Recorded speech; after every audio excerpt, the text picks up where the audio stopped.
العالمين. الحمد لله الذي بنعمته تتم الصالحات. الحمد لله على نعمة الإسلام وكفى بها من نعمة. ثم الصلاة والسلام على المبعوث رحمة للعالمين محمد بن عبد الله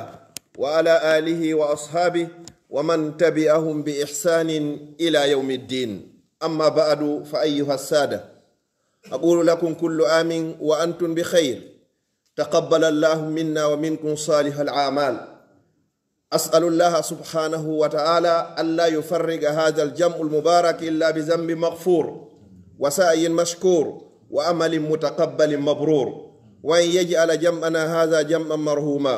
وتفرقنا من بعده تفرقا معصوما، وأن لا يجعل فينا ولا معنا ولا منا شقيا ولا مطرودا ولا محروما، إنه ولي ذلك والقادر عليه. أحبتي في الله، فإن موضوع خطبة هذه الجمعة المباركة وهي أولى جمعة من شهر ذي الحجة، وهي آخر شهر من شهور الإسلامية. سوف يدور إن شاء الله بحوله وقوته ما يتعلق بيوم عرفة، ثم ما يتعلق بالأضحية، ثم بعدا من آداب العيد. فاعيروني بالقلوب والأسماء، أسأله جل في علاه أن يجعل كل كلمة أقولها هنا خالصة لوجه الكريم، وأن يجعلكم من الذين يستمعون القول فيتبعون أحسنه، أولئك الذين هداهم الله وأولئك هم أولو الألباب. أيها السادة، musidɓe julɓe tedduɓe teddirɓe l'islam, ɓawo en yettude allah o bajjo seniɗo wawɗo mo ronkata wiyeteɗo allah mo maraɗinmo, taguɗo en waɗi en bani adam, o waɗi en julɓe, o waɗi en e mofte muhammad sallallahu alayhi wa sallam, o suɓani en l'islam kadi diina, o arsiki en kadi tottugol ka diina, o arsiki en tawnede hande kadi nde jumare ɗo hawnaki no gasa hara ko jumare aranere nden ni e ndu lewru wiyetendu donki woni lewru sakkitino ɗum e lebbi meɗen enen julɓe ɓen. ɗen toro allah moƴƴereji ko woni e nder ɗe balɗe sappo ɗo ko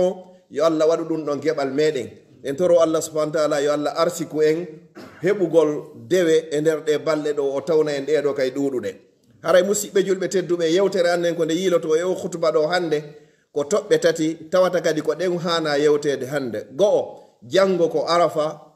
ko honɗum woni ɓure arafa. ɗiɗi, fi ittugol ko wiyete kon layya.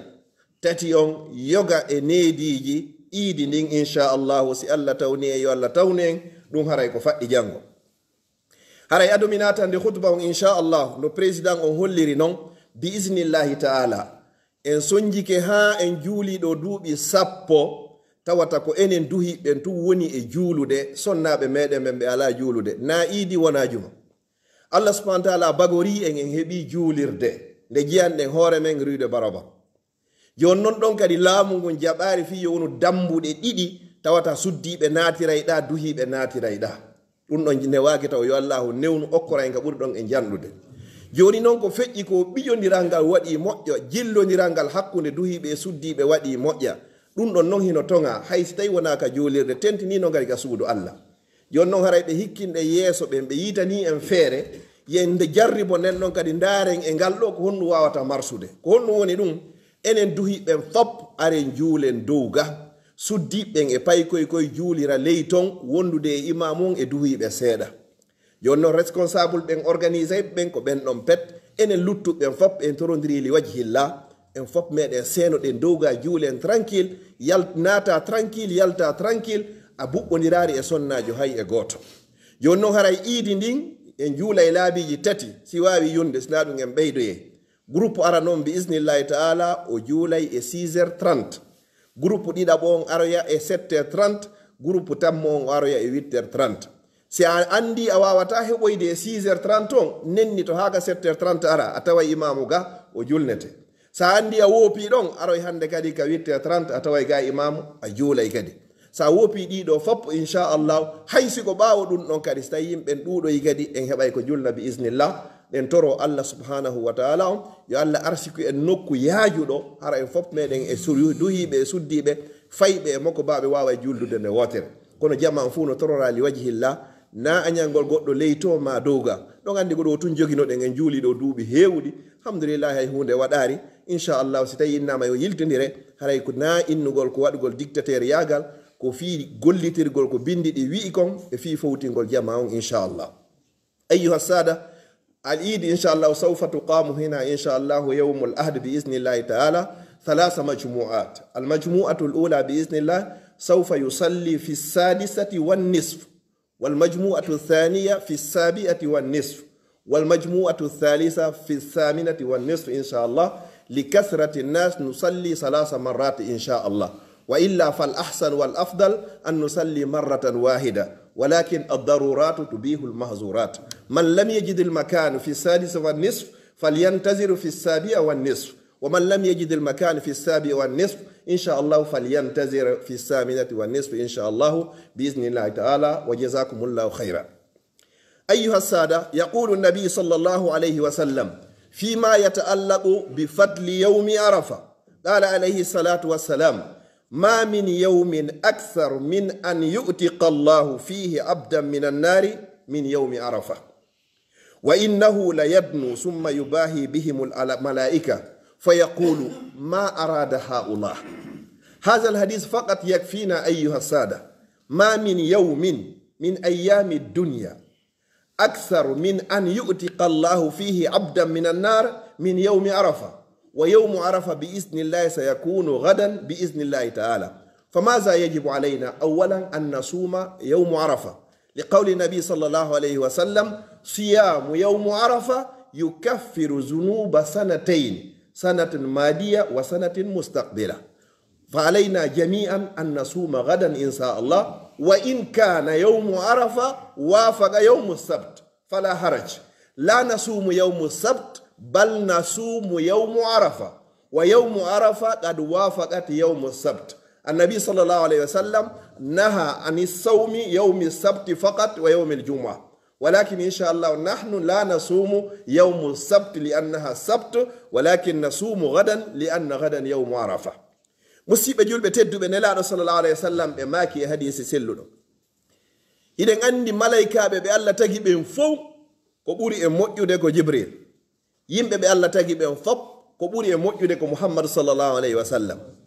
lebbi ɗi Allah tagi ɗin fof ko ɓuri e moƴƴude ko lewru suumaye. ñalɗi ɗin fop ko ɓuri e moƴƴude ko ñalande juma. jemmaji ɗin fop ko ɓuri e moƴƴude ko 10 sakkitore ɗen ka suumaye. ñalormaji ɗin fop ko ɓuri e moƴƴude ko ñalormaji ɗin 10 ka donkiɗo ɗiɗi wonɗen e muɗum. ñalormaji ɗin kadi fop jemmaji ɗin fop si moɓinirama ñalorma ɓurɗo moƴƴude on ko o ñalorma arayɗo janngo hawrodirɗo le 15 juin 2024 ko ɗum woni ñalande arafa. nde arayde janngo yo Allah tawna on. ala wo e ñalade ko nela sallam maki ala e ñalade ɗe Allah tagi ɗen fop ñalande ka Allah ɓurata rinɗingol jiyaɓe makko ɓen e natugol yiite jahannama ɓuri ñalande arafa. ko nden non woni e arde janngo ko honɗum waɗɗi en waɗugol ara nun ɗum taw ko en wakkilo hoore ko ɗum ɗon waɗɗi taw fi honɗum ne laaɗo sallallahu alaihi wasallam e maaki wo siyamu yawmu arafa horugol ñalande arafa nden bet yukaffiru hino yaafo zunuba bakkatu sanatayni duuɓi ɗiɗi hitande wotere nde feƴƴinɗa e hitande wotere kadi arore. hitande feƴƴunde nden anda ko honɗum e bakkatu woni ko faggitiɗa Allah yaafotoma o yaafotoma ɗo joni masalan innen 2023 on fop e hitande wotere arore kadi ko honde wonne 2024 o ma 2025 on fop o yaafoma sabu ko horuɗa ñalande wotere pet ko ɗum woni ñalande arafa. ɗum ko hawrodirta noon ko janngo e asewe hawrodira e 15 juin 2024 ko ɗum ɗo waɗɗima waɗugo e nde ñalande arafa ɗo Allah rinɗina e ɓuri guluje 90 ɗo wiyanoɓe naata yiite jahannama Allah ittaɓe ka liste ɗo wattaɓe ka liste hayɓe aljanna. yo Allah tawnu en e rinɗinaɓe ɓen e natugol yiite jahannama enen e ɓeygureji meɗen e mawɓe meɗen e dendagal julɓe Allah ɓen fop ya rabbal alamin. koye nde ñalande ɗo janngore nden Allah mantorta jiyaɓe makko wonɓe ka leydi ɓen yeeso malaika ɓen oyna dareɓe jiyaɓen ɓe fop maɓɓe hiɓe iwri e leyɗe sertuɗe hiɓe wowla haalaji sertuɗi hiɓe jogii couleur ji sertuɗi mo beeno itti ɗum ka mum addi ɗum ɗo ene ko ono yo malaikaɓe o landoɓe ko kanko ɗon ɓuri andude wonɗo e landade on andi ɓuri wona ɓe landede ɓe ene ɓe jiyaɓe an ko honɗum woni ko ɓe faala malaikaɓen illa ɓe no ɗaɓɓude e ma yaafuye hiɓe torade ma aljanna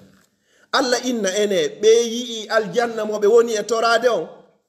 malaikaɓen inna ɓe inna woosi ɓe yii no aljanna on ɓe ɗaɓɓay no aljanna ɓuri onon malaikaɓen ko wonɗon e ɗaɓɓude aljanna o inna ushidukum ya malaikati anni qad ghafartu lahum mi seedini on onon ɓe malaikaɓe an ɗo wondema ɓe wonɓe torade yaafuye ɗo fop wondema mi yaafikeɓe mi okkiɓe aljanna mi dandiɓe yiite o landoɓe kadi ko honɗum ɓe woni e moolade ɓeno moolade yiite jahannama dandume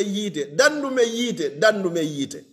allah inna ene ɓe yi yiite ngen inna woy ɓe yaari yiite ngen si ɓe yino yiite ngen ɓe molotono yiite ɓuri onon malaikaɓe ko wonɗon moolade yiite o inna mi seedini on wonde kadi mi dandiɓe yiite jahannama yo allah tawnu en e ɓenɗon wa khayru qala nabi sallallahu alayhi wa sallam khayru ma qultuhu ana wannabiyun la ilaha illa allah wa afdalu du'au yawmu arafa ma huwa du'au yawmu arafa an taqula la ilaha illa allah wahdahu la sharika lah lahu almulku wa lahu alhamdu wa huwa ala kulli shay'in qadir afdalu du'au yawmu arafa nelaɗo sallallahu alayhi wa sallam ɓe maaki ko ɓuri e moƴƴude kamɓe ko ɓe maaki kon e annabaɓe adiɓe ɓeɓɓen fof ko wi'ugol la ilaha illallah ala reweteɗo e gonga nafa rewɗo on lorra mo rewari sina o wiyeteɗo allah konngol ɓurgol e moƴƴude ko wowla kon fof ko la ilaha illallah man qala la ilaha illallah mukhlisan fi qalbi dakhala aljanna kala wiwɗo ngol konngol ɗo haray ngol laaɓi pos ka nder ɓernde makko wo naata e aljanna wa qala alayhi salatu wassalam man kana akhiru kalamihi la ilaha illallah dakhala aljanna kala kadi tawayɗo konngol makko sakkitingol ngol e hoore o adna ko la ilaha illallah wo o naata e aljanna kaafa kanko ko ƴettana ko fino la ilaha illallah o tabitira neɗɗo ko wuuri e wuumomu o yo taw tunde himo sakkitode makko e hoore o adna hara ko la ilaha illallah nde ñande onon daaraɓe ballon ɓe lagine juuduno e woɓɓe yehi ha ala dernière minute ay hewti ka arede juillet ɓe heɓi ɗum pif bihu goto landatake ko hombo domminno ko landete ko hombo woni ko gañi yo allah arsuku en la ilaha illallah hara ko ɗum sakkitotoɗe wolde simaya ɗum noon feƴƴi musidɓe julɓe tedduɓe joni noon ko honɗum ɓuuri e moƴƴude ko wowlete janggo tentini wonande wonɓe arafa ɓen haysi ɓe ala ton ɓen wa afdalu ma naquluhu gadan yawmu arafa an taqula la ilaha illa allah wahdahu la sharika lah lahu lmulku wa lahu lhamdu wa huwa ala kulli shay'in qadir wa an tukthira min addu'ai wal istighfari والتضرع والتوبة إلى الله سبحانه وتعالى أفضل يوم طلعت عليه الشمس وأفضل يوم يؤتق الله فيه عبدا من النار هو يوم عرفة نسأل الله سبحانه وتعالى أن يبلغنا عرفة وأن يسرنا صيام يا رب العالمين toro Allah yo Allah tawnu en jango so tawni en kadi yo Allah arsuken heɓen fiira e feere doole wawgol horugol enen e sonna ɗen e fayɓe ɓen fop eto ɗen ɓe hoora tigi tigi on nema goo kadi fi hono hawrodiri kadi ko weekend paygoy koye yahata l'école ɓe hoora janngo ɓe yaha ɓe juuloya iidi hara hay hunde ama paaki ƴetta précaution ji ɗin fop an e sonnajo on ɓe immoɓe sulloɓe ñaama ha ɓe haara fi yoɓe wawu daragol fi honɗum futoro o yahay ɗo ha e 22 heures ɗon woni go'o sina ɗum a décourage e paykoygo si ɓe landike ko snack ɓe faala kala ñameteji ɗi ɓe faalaɗi sodanaɓe ɗum ha yona fiya encourage ɓe yewtaɓe importance ko woni kon fi horugol janngo har naynugol tun hoore joɗɗa racontanaɓe fi honɗum moƴƴere ndeg ɗum ɗo fop si ɓe hoori a lerɗini goɗɗo ha o hoori harayɗa mari baraji wa kanko hooruɗo on hande kadi ñalande iidi nen kadi ɓe juuloya iidi e ngara joni e muɗum inchallah hara e yeggitari o duwa ɗo ala julɗo mo hunjakimo la ilaha illallah wahdahu la sharika lah lahu lmulku wa lahu lhamdu wa huwa ala kulli shay'in qadir hara ko ɗum ɗo wonta gimol meɗen ngol janngo inchallah hebbina ɗum ɗo nañowugol yimɓe malgré ballon fuɗɗoto hande yejjita fi ɗum ɗon haysi tawi ko ha hande e janngo on feƴƴa si ɗum ɗon feƴƴi ayyuha sada sawfa natakallam ma yata'allaqu bil udhiya al udhiya hiya sunnatu ibrahima alayhi salam wa sunnatu al anbiya قال عليه الصلاة والسلام أفضل ما من أيام الأمل الصالح فيه أحب إلى الله من هذه الأيام وقال الصحابة ولا الجهاد في سبيل الله قال ولا الجهاد في سبيل الله إلا رجل خرج بنفسه وماله ثم لم يرجع بذلك شيء وألا وقلل moƴƴal ɓurgal e moƴƴude ko waɗete kon ɓuri e nder ɗe balɗe sakko sakkitore ɗo saba ɓe ini hay waɗoygol jihad fi sabilillah ɓe ini hay waɗoygol jihad sina goɗɗo ƴetta wonkimo e jawdi fof ɓe yimmoɓe ya hara kanko o jawdi makko o wonki makko fop hay hunde artari on ɗon betto ɓuray ma ɗo wa afdalu amalin naqumu bihi fi hadihi l ayam iraqati dam wa huwa al uduhiya ko ɓuri noon moƴƴude kon fop e golle kadi ko waɗa ɗo kon fof ɓaawo en horude ko hibbugol ƴiƴam nde na barmingol goɗɗo fana ma ya yaw waroya goɗɗo ko dammol hanuɗa wargol dammol hanuɗa hirsugol musidɓe julɓe tedduɓe enen ɓe toliɓe ɗo fop ko woni occident hiɗen mari feere fi ittugol layya sa ittari layya haray a sali ko fi honno a wata wonde e nder hitande timmude fop a heɓade vallerde sangiro ka meɗen ka fulawa nder sangiro heɓante dammol ma 150 hara kol satti ha a waɗe sangiro a programme ina lewru be mi wallina e 10 euros hay so tawi nder hitande en timmo e hara heeɓi joggu dammol ta innu ɓeɗo tun ittan hoore ma layya sonnaji on o itta fayɓe helli faɓen ɓe ittana yumma ma si ɓe wuuri uttana baba en ma sey ɓe wuuri wallay ko a capable waɗugol ɗum ta añan hoore ma ko woni neɗɗo añanɗo ko añanɗo hoore mum sifa nde moƴƴere ɗo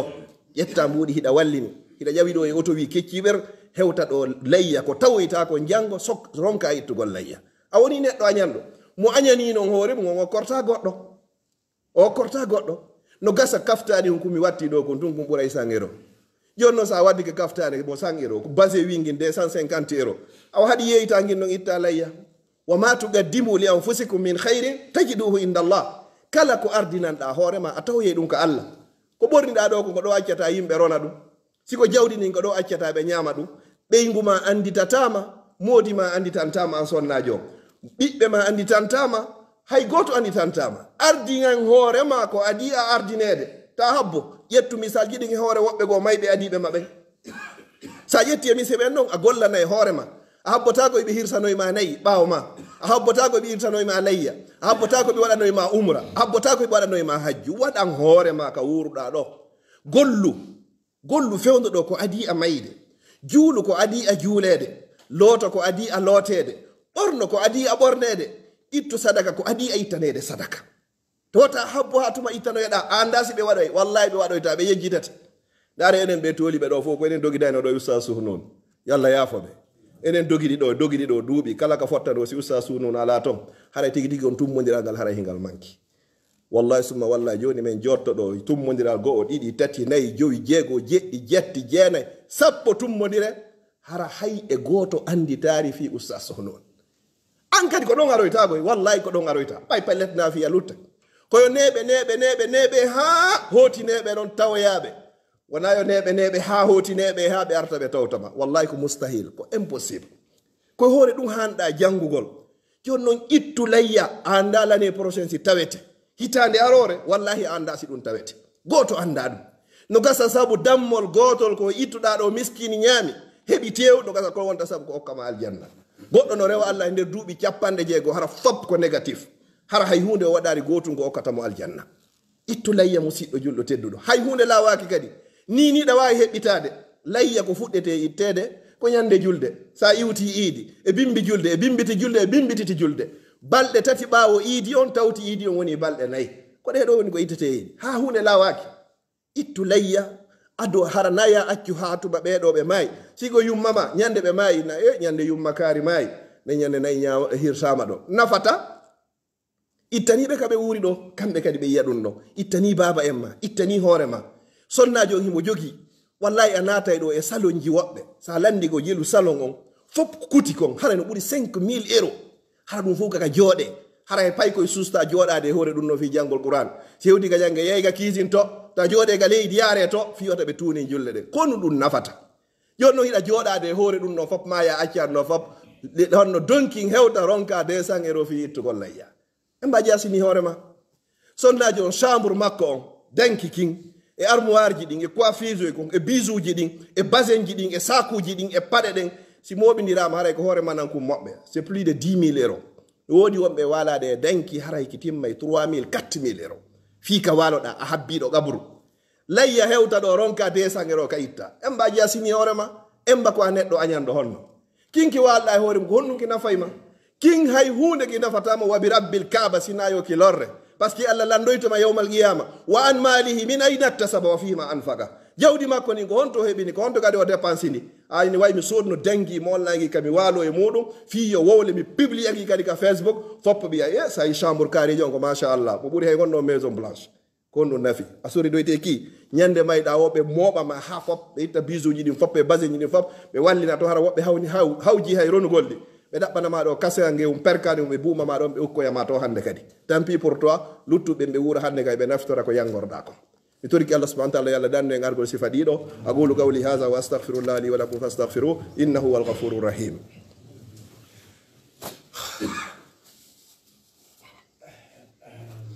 الحمد لله رب العالمين الحمد لله الذي بنعمته تتم الصالحات الحمد لله الذي أنعم علينا بنعمة الإسلام وكفى بها من نعمة musidɓe julɓe tedduɓe yetti Allah o bajjo seniɗo wawɗo mo ronkata wiyeteɗo Allah mo mara ɗimmo o taguɗo en o arsikete haysa yeddimo wona noon fere kan sa ɗoftike mo Allah on arsikete haysi a torakimo wona noon fere kan sa turike mo ko ɗo wiyete Allah sa inni Allah okkoran o okkorama haysa innari o okkorte kadi laysa ka mislihi shay sifa Allah ala yo Allah subhanahu wa ta'ala arsike yettugol nemaji ko nemini ayyuha sada wa min adabil eid awalan al ightisalu lota gongol taw no tawa e nediji iidi ɗin yo on tigi loota ko wiyete ko longal al ightisalu bil janaba loto longal no anduɗa ɗo longal lotorte no ko non iidi lotorante saniyan at tatayyub ko ɗum woni urnitagol waɗa parfum ɓurɗo e forude on e ma hara wonande enen do hiɓen na suddiɓen dey suddiɗo watta ko parfum sina fi modi makko ka nder suudu salisan at tabkir dawgol ngol kadi wonande ka iidi donkinɗo ko yen daw si tawi noon ko iidi suumaye haray ko honɗum watten haray hande kadi ko yen ñallu ɗo ko yen daw yehe juule law fi yen hetto ittoyen layyaji ɗin ko ɗum ɗo woni sunna o nde on tigi no yaha kadi asna azihaba ila al masjid li adai id al adha aw id al fitra falayka an tazkura allaha qailan allahu akbar allahu akbar allahu akbar la ilaha illa allah الله أكبر الله أكبر ولله الحمد الله أكبر كبيرا والحمد لله كثيرا وسبحان الله بكرة وأصيلا هذه الصيغة الواردة للتكبير أثناء الذهاب إلى العيد هاي هبريغول نيغول نودي موديل جيبوي كونو كو أودو بوري إي جيتشودي بوري إي لولودي e karaji karamo ko ben inchallah yewgol ngol law ci ɗum no feƴƴi thalisan min adabil eid mukhalafatu tariq an tazhaba bi tariqin wa tarji'a bi ukhra inchallah lundagol lawol ngol yara e ngol lawol ɗo artiroya e ngol ɗo nelaɗo sallllahu alayhi wa sallam kana yukhalifu tariq asna azihabi ila l eid nelaɗo no lundotono lawol ngol lundagol ngol ko fanda ɗo lawol ngol yaruɗa ngo hara wonagol woni ko artirɗa ومن آداب العيد أيضا أيها السادة اللبس الجديد ɓornagol coñci kesi labaɗi si tawi hino woodi kesi labaɗi yoɗuɗi si tawi kesi ala woduɗi ɗi wuppe ha laaɓa pos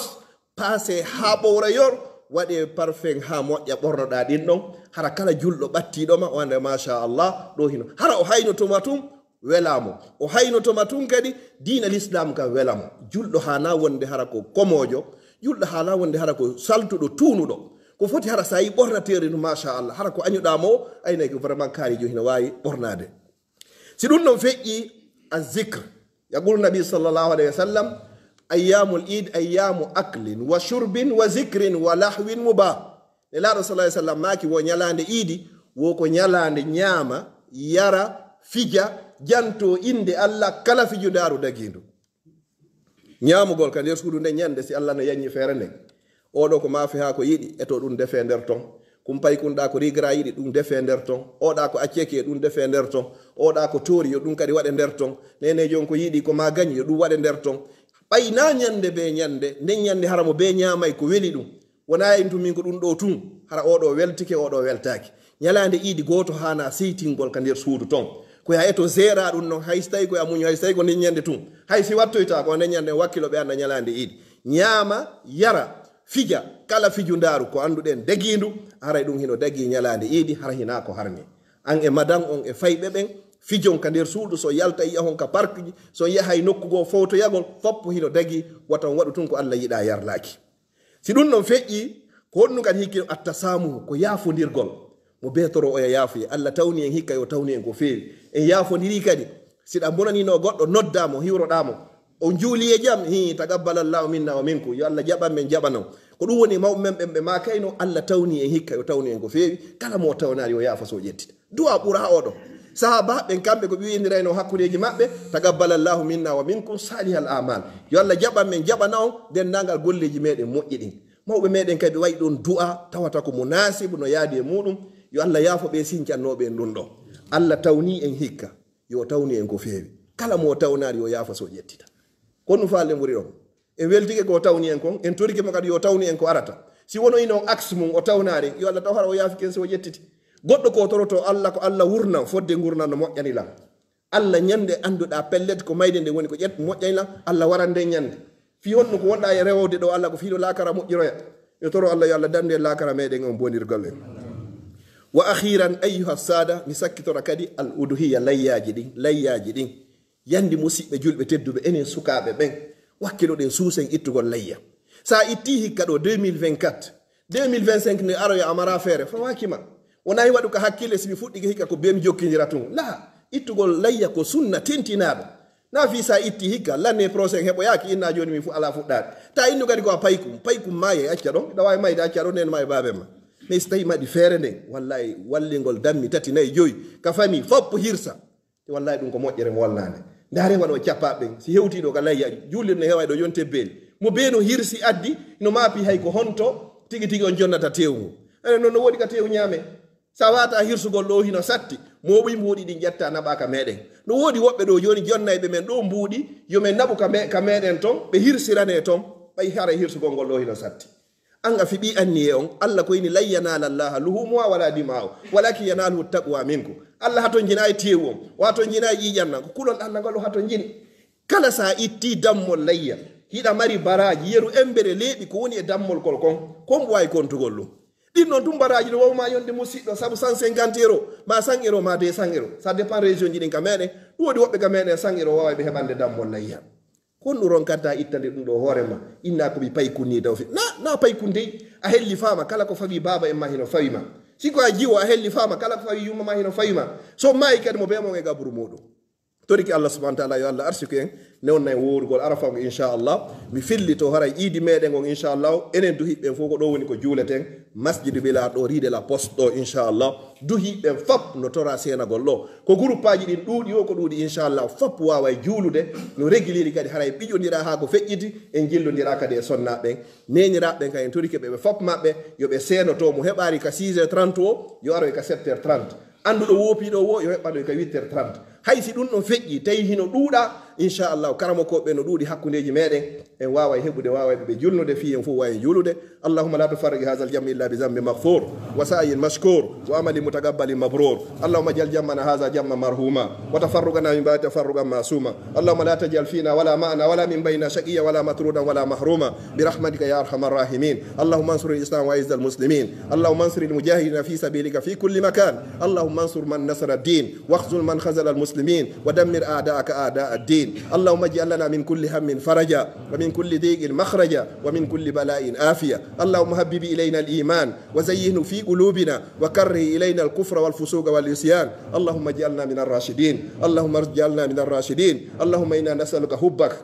وحب من يحبك وحب عمل يقربنا إلى حبك اللهم إنا نسألك فعل الخيرات وترك المنكرات وحب المساكين وأن تغفر لنا وترحمنا وإذا أردت فتنة قوم فاقبضنا إليه خير خزايا ولا مفتونين اللهم لا تحرمنا خير ما عندك بشر ما عندنا اللهم لا تحرمنا خير ما عندك بشر ما عندنا اللهم إنا نسألك إيمانا كاملا ويقينا صادقا ورزقا واسعا وقلبا خاشعا ولسانا ذاكرا وحلالا طيبا وتوبة نصوحا وتوبة قبل الموت وراحة عند الموت ومغفرة ورحمة بعد الموت والعفو عند الحساب والفوز بالجنة والنجاة من النار اللهم أحسن عاقبتنا في الأمور كلها وأجرنا من خزي الدنيا وعذاب الآخرة اللهم ارزقنا حسن الخاتمة الخاتمة اللهم ارزقنا حسن الخاتمة اللهم ارزقنا حسن الخاتمة اللهم إنا نسألك الجنة ونعوذ بك من النار اللهم إنا نسألك الجنة ونعوذ بك من النار اللهم إنا نسألك الجنة ونعوذ بك من النار بفضلك وجودك وكرمك يا جواد الكريم وصلى الله وسلم وبارك على نبينا محمد وعلى آله وصحبه وسلم تسليما كثيرا وآخر دعوانا الحمد لله رب العالمين وأقم الصلاة.